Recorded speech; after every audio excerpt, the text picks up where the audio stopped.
Recorded live at 4ZZZ Studios Brisbane on 102.1 FM and broadcast across Australia on the Community Radio Network. You're listening to Z Games. With 10 years experience and over 500 episodes, Z Games brings you the best in gaming news, reviews, community and culture. Want to reach out? Message us on Facebook at ZEVGamesAU.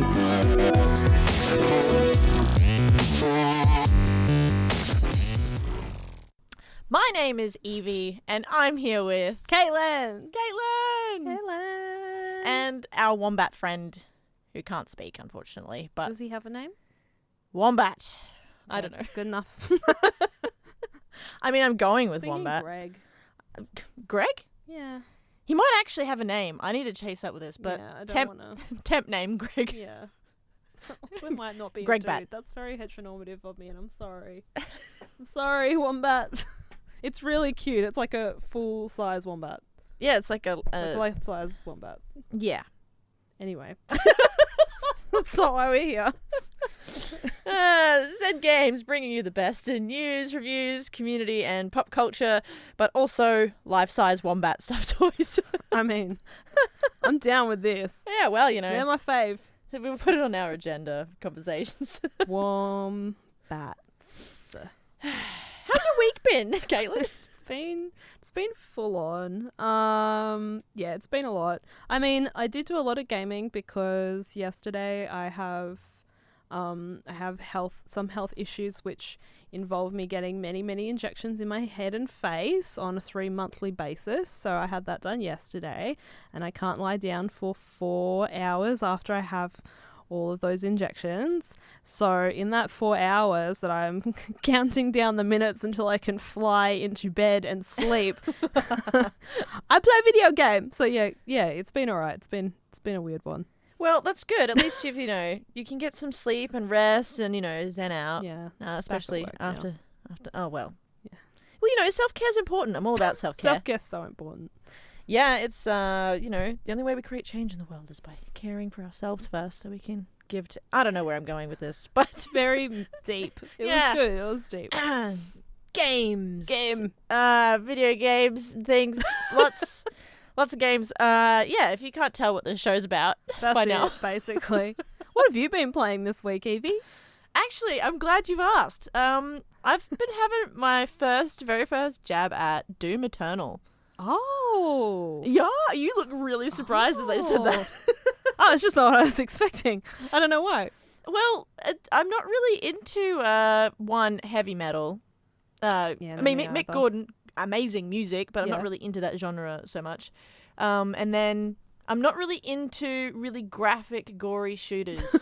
Oh, okay. Like, I don't mind first-person shooters, but Doom was sort of something that I was like, nah, it doesn't really appeal to me. But then the overwhelmingly positive reviews on Steam, people raving about this game, endless conversations about, did you play Doom Eternal with other people? And I'm like, no, I haven't, because I don't have $150 million.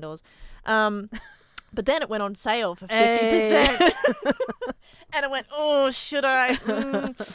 Yeah, okay. I got $50. Let's do it. So I played about an hour so far. I've had to turn off Mick Gordon's music. Too much. It's just, this game is intense. It is really intense. I'm going to do a review on it, so I'm not going to talk too much about it, but I will get there. Are you trying to stifle a hiccup? Yeah, I have hiccups now. Within the last 30 seconds. Okay, all right. I'm going to help Caitlin out by putting on the news. This week in gaming news, Epic Games files suit against Apple and Google following the removal of Fortnite from their digital platforms. A recent update to Fortnite on mobile violated both Apple and Google's terms of service by providing an alternative payment option for V-Bucks, which also gave players a discounted rate. In response, the game was removed from both stores. This was not unexpected, however, as Epic then filed separate suits against both platform holders and launched a pre-prepared campaign including a video which mocked the classic 1984 advertisement by Apple, placing the tech giant in the place of the Orwellian Big Brother. The suit seeks to challenge Apple's 30% take of all transactions and their control over the iOS platform. In retaliation, Apple has informed Epic Games that their access to development tools for both the iOS and Mac will be terminated later this month. This would affect not just their games, but any further development of the Unreal Engine on these platforms. An injunction has now been filed with the court to stop Apple from taking these actions while the original suit is pending. According to Epic's filings, if the Unreal Engine can no longer support Apple platforms, the software developers that use it will be forced to use alternatives. The damage to Epic's ongoing business and to its reputation and trust with its customers will be unquantifiable and irreparable. Good news for those waiting for release information on new consoles later this year. The Atari VCS has been given a time frame and Australian price. In November, for $699 or $849, you'll be able to buy the new console. For $699, you can get the retro-inspired console with no controller, while the $849 version sports both a classic and a modern controller. Bluemouth Managing Director David Proven, who was the Australian distributor, had the following to say about the release. At a time when we are all looking for fresh and innovative ways to consume various forms of content, both new and old, the VCS combines nearly 50 years of entertainment into one stylish creation, opening up our lounge rooms to near infinite content possibilities from one device. The Atari VCS comes with 100 classic Atari games and a new version of Missile Command. The upcoming remake of Tony Hawk's Pro Skater 1 and 2 will rename the Mute Grab to the Weedle Grab after its originator Chris Weedle, who is deaf. In an Instagram post, Hawk addressed the name change. They referred to him as the quiet, mute guy, so it became known as the Mute Air, and we all went along with it in our naive youth.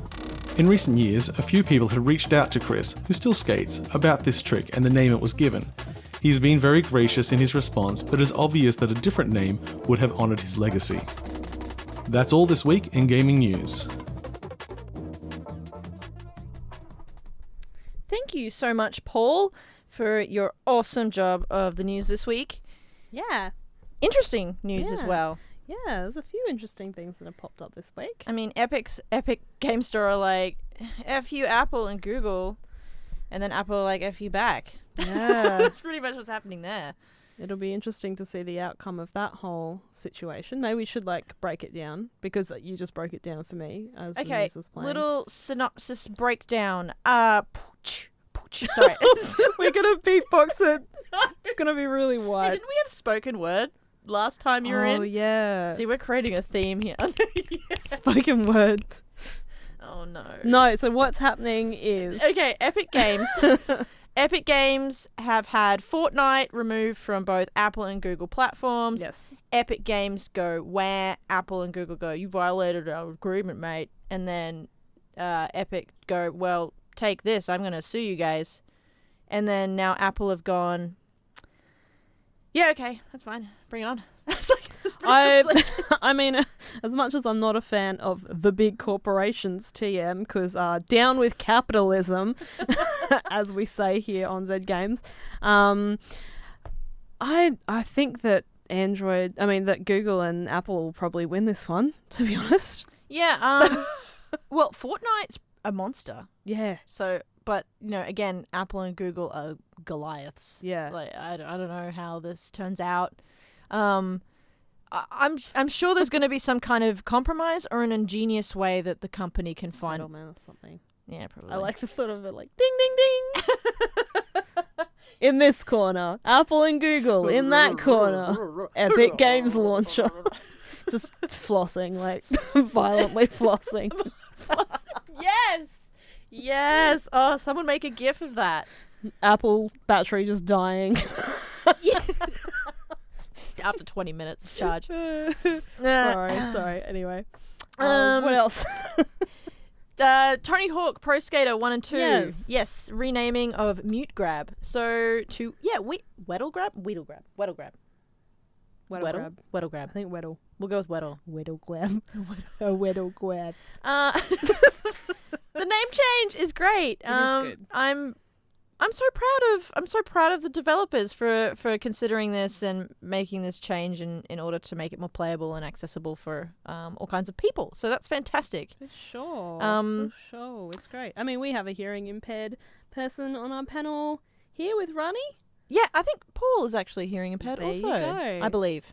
He'll correct me if I'm wrong. Used to work with a very large government-funded company that Oh, yes, looks you did. after hearing impaired people. So I think it's awesome. I think it's good. Like, any step forward is a step in the right direction. Yeah. And, Even a step diagonally is still technically forward.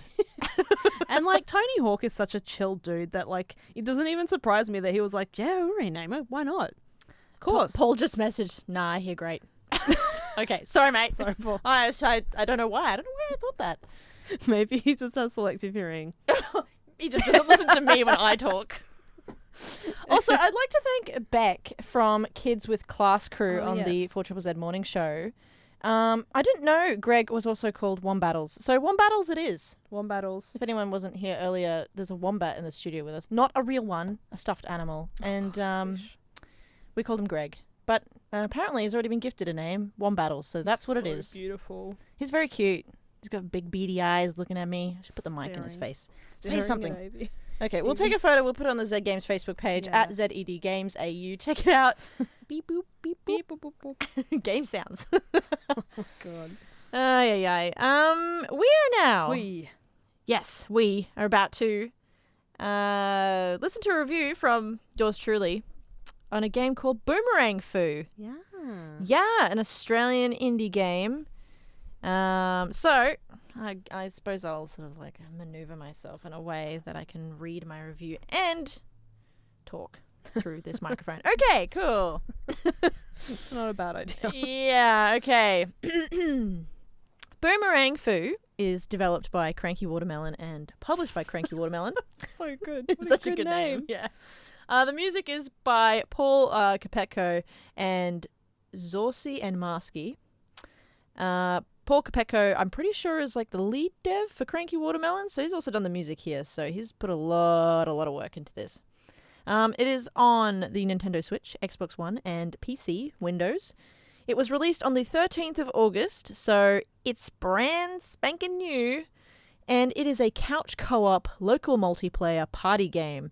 So if you're looking for something to play at home with the kids, maybe the kids want to play something together, it's up to 6 players. I suggest this on the Nintendo Switch or any console, so it's pretty awesome. I'll get right into it.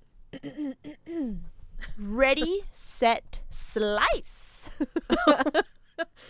Boomerang Foo is a slice and dice with your friends kind of couch co-op, which kind of reminds me of Fruit Ninja a little bit, but maybe that's because of the fruit characters and also like the slicing of boomerang action.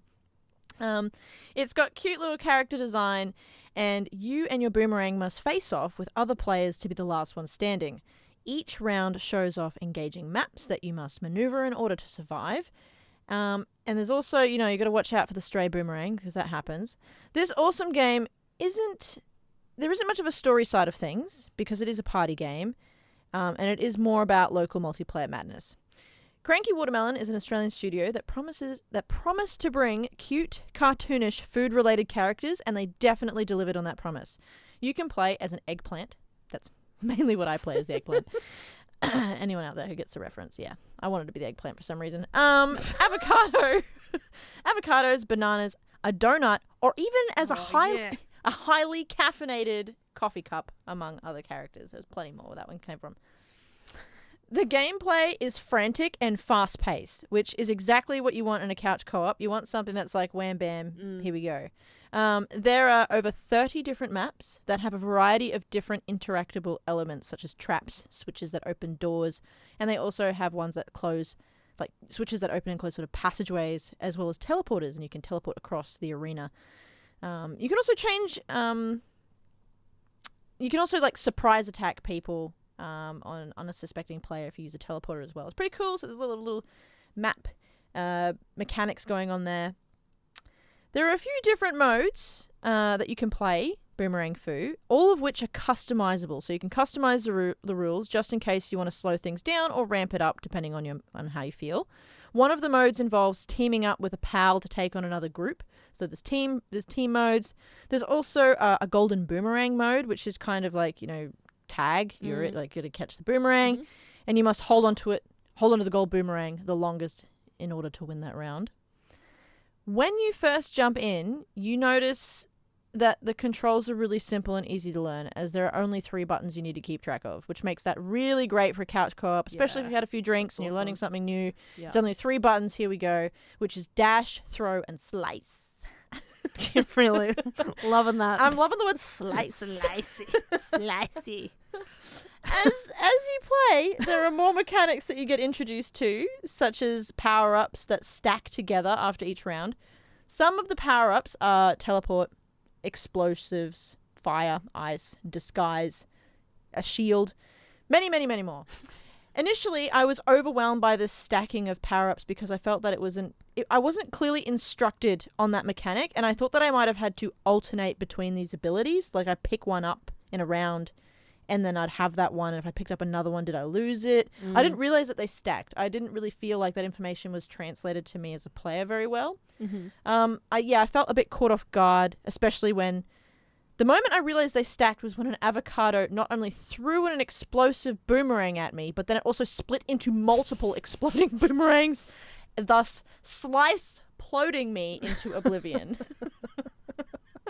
I was like, holy, okay, yep, I am destroyed.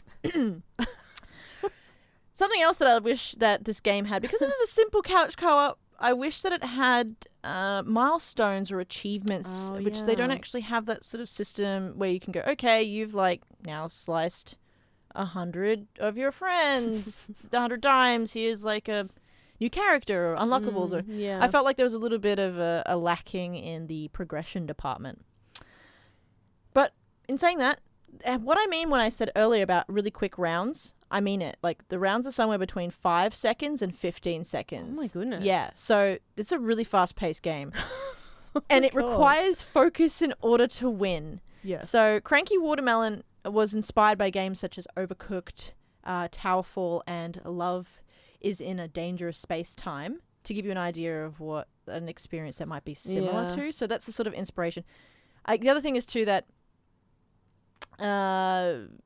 I guess with Overcooked and being inspired by Overcooked, Overcooked is also fast-paced, intense stress. Yeah, that's what I was thinking of actually when you were saying that it was a really intense, stressful, well, not stressful, but very intense, full-on. I was like, this is reminding me of Overcooked. It is very full-on, and it can be overwhelming. The good thing is that what I initially did when I started playing was I noticed that there were all these power-ups, and I didn't know that they stacked, and I was sort of like, okay, whoa, this is a bit much. I actually just went into modes and turned off power-ups for a few rounds, for a few goes. So you could get used to it. So I could just get used to the dash, and then you can sort of use the boomerang as a knife and sort of slice up close, but you can also use it to sort of throw as the boomerang would.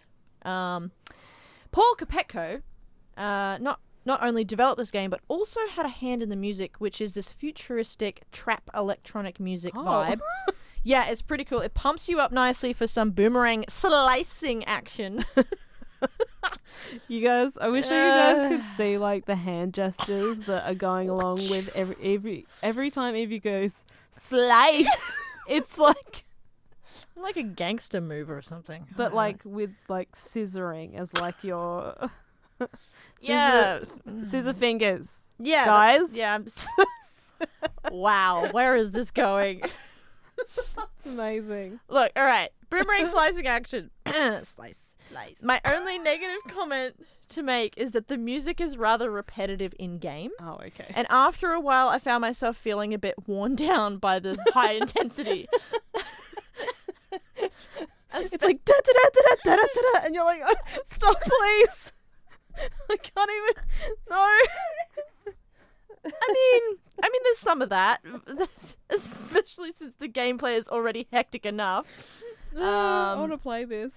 It's great. Yes, well, it sounds fun. It is actually super easy to pick up and just go for. I'm pretty sure they showcased it at PAX in 2019. Yep. Pre-COVID life. And people were loving it. Yeah. So, it's honestly awesome. It's honestly awesome. It's just intense. A lot. Yeah. Yeah. Overall, Boomerang Fu is this frantic, fun, and feisty little couch co-op that is ideal for any game-loving household, especially if you enjoy kicking back with your friends and then destroying them on a games night. Boomerang Fu is also relatively affordable at a little over $20 on the Nintendo eShop. Oh, nice. I played on the Nintendo Switch, and I feel that this game is honestly designed for a console. I wouldn't recommend playing it on PC. However, it is available on Xbox One too, so I really enjoyed my time with Boomerang Fu, and I look forward to many more nights attempting to make fruit salad out of my friends. Sliced. Yeah, fully So good. sliced. So yeah, that's Boomerang Foo. Put it on the to playlist. Do it. It's Yeah. it's really affordable. It's totally worth it. I highly recommend. And I also want to thank Caitlin for putting up with my slicing actions. Slice. You sold it. What are I'm you gonna need talking to make a about? sting out of this, aren't I? Yeah. Yeah. She's like, yeah, that's Yeah. it. That's the facts. Boomerang Foo. Slice. Yeah, sliced. Caitlin, it's review time. Let's All right. go. Okay. Okay. Come on. All right. Well, I actually have been planning on reviewing this game for quite a long time, since it would have been around April, because I started playing it when Queensland first went into sort of big lockdown times. So Big lockdown time. big lockdown time. So I was previously working as a receptionist, and I was stood down from my job, and I had 2 weeks of being at home in a depression spiral, unsure of whether I was going to be getting JobKeeper or not, and having a bit of a panic. And then thankfully my work called me and they had another position for me, so I was still employed. But during that time, I turned to video games because they are kind of like a form of self-care, but also a form of distraction for me. So They're good like that. they are very good like that, in that they just completely take you somewhere else. So Artieland was a big one for me, in that it's kind of like mindfulness in a game. If you think about the way that adult colouring books are considered a form of mindfulness, it's just forcing you to be maybe not necessarily present, but to relax and to focus on one thing, and to have that thing be quite calming. And that's what Artieland has kind of been for me. So the full name of the game is Colour Pixel Art Artieland, and it is a mobile game, available on Google Play, definitely, possibly on the Apple Store as well. It is by Everyday Sense Studio, which is a South Korean app maker, and it is free to download, doesn't cost you anything. There are in-app purchases, which are mostly just like assistance and turning off ads and things. But I will say, the ads, there really aren't that many, and the game itself, there's not many opportunities for ads to pop up, so it's really good. Oh, So cool. basically, what the game is, it has a loose, very, very loose little story, but it's kind of like a colouring book made of pixel art, and your sole job is to go into each individual picture and colour in the picture. I'm watching Pixel a little, by pixel. Yeah, I'm watching a little video of it now. It looks cute. It's very cute. The art style is very, very sweet. It's very cute and endearing. And you can spend hours on it, because there are, I think, about 6 different sections, and each different section has almost 20 separate pictures in it. And some of the pictures are smaller than others. Some of the pictures are very large and can take you several hours to complete. And you can basically go through. You do have to make your way through each individual picture to unlock the next section. But once you've unlocked all the sections, then you can go back and you can recolor them as you like. And if you've completed a picture, you can go back and recolor it as you like as well. So you Yeah. can sort of change up your design, I guess, if you want to. Well, it's always, it is sort of locked into, it's always going to be the same color. So it's sort of like a color by numbers. So the way it's set out is you have the picture. When you zoom in, you'll see a line of like the number 1. And the number 1 will be a certain color of red. And so it'll, you just okay, so select it's, it. yeah, I can see that and- it's like guiding you to Yeah. get the color palette right, basically. Yeah, so there's not much freedom within it itself. It's not like you can just color it whatever color you want. You do have to fill it in with the pre-allocated color, but it's still an extremely relaxing, calming kind of game. Yeah. I find that I even on my commute to work, sometimes still, if I am anxious or if I've had not such a great day, like playing Artieland will still just chill me out. I can just start any of the pictures, I can just refresh it, completely clears what I've done already, and you can go back in, start from scratch, just colour it in. Oh, cute. So yeah, it's a handy little thing to be able to do, because I noticed that there's like really quite in like hardcore designs here. Like there's a woman, I think, covered in tattoos. You have to go in. Is that a different one maybe? Color pixel art classic. No, it's a separate one. So I believe the company has a few different ones, but the one I'm talking about is Color Pixel Art, and then it has a hyphen and it says Ati, which is ATTI land. Oh, like Addy. Yeah. I don't know, I'm saying it weird. Addy. It's South Korean, so I'm just assuming the pronunciation here Addy, mate. as Ati. I'm obviously not. Evie's being very Aussie. But it's such a cute little thing. And if you have been feeling stressed out or the whole COVID craziness is wearing you down, I do definitely recommend it as just a little mobile game. Take a little bit of time out of your day just to sit and do the little pixel art colouring in, and it's extremely calming for me anyway. I'm someone who likes very menial kind of tasks. I find them really relaxing if I don't have to data entry. I do. But I actually love data entry. Genuinely, yeah, I love data entry. So this is great. Put on a podcast on your headphones, colour in some pictures on Artieland. You have got yourself just an extremely relaxed afternoon. Yes. Actually, you're making me think of another game that I played. I think it's called Self-Care, and it's an app as well. It's a mobile game. Is it the one where you're like a person and you can press on different things and do different puzzles? No, not puzzles. There's not puzzles. There's no real progression to it, but basically you have your bedroom and there's a kitty cat. Dude, it's totally the same thing I'm thinking of. It is, but you've just got to sort through laundry and turn on like the lights and turn the lights off. I say puzzles, but it's not really puzzles. Yeah. They're not really. They're just things to do. Just things to do in this room, and the music is like real lo-fi chill, calming. And you can pat the cat. Yeah. If you wanted to, or you can sort out your laundry, or put things in the rubbish or clean your desk, and then you just do that over in a loop and a loop. And the idea of this app, I think, of this game, is designed to, I think, sort of, like what you were saying, when you're nervous and maybe you're on a train and you want something to do on your phone and fidget with, you can play with something soothing. Yeah. That's cool. A lot of really good self-care apps out there. There's a lot of ones specifically made for like meditation and mindfulness and things like that. But then there's also this whole subsection that are kind of like puzzle games, but not really, because there's no real stress involved in them. You don't have to worry about, I can't figure out how this works. It's designed to be chill. Exactly. It's designed to be chill, and this is definitely one of them. So get up on it, guys, if you want to relax. Get up on it. It also does have pretty calming music as well. Get up off of that thing. You can feel better. Sorry.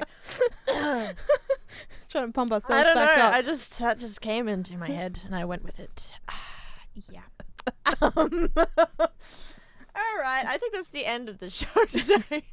Thanks, Caitlin, for your self-care review. It was small. But I hope you liked it. Yeah. Look, it's a stressful time at the moment, and I think any small refuge of calm that we can find is very good. That should be the title of this episode: Small Refuge of Calm. Small slice. Little house of calm. Put in little house of calm. No, now I'm thinking of Black Books when Manny eats the little book of calm. Yeah. Yes. For anyone who hasn't watched Black Books, that's the very first episode. I'm not really spoiling anything for you. But if you're looking for something to kill time that'll make you laugh, you should definitely watch Black Books, actually. Bernard Black is me at work. If I could erase... What? I was just going to say, if I could erase my memory, I would erase all memory I have of Black Books so I could watch it again and not...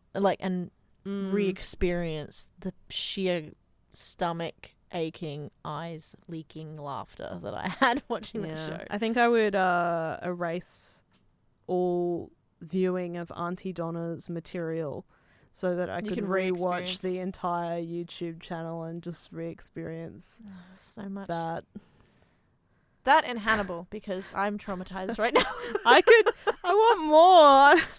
I could like wipe it and then rewatch it. Mads Mikkelsen. If you're looking for a Netflix series that You is totally Dancy. child friendly, I suggest Hannibal. No, I don't. Please don't. If you've got children, do not watch this with them.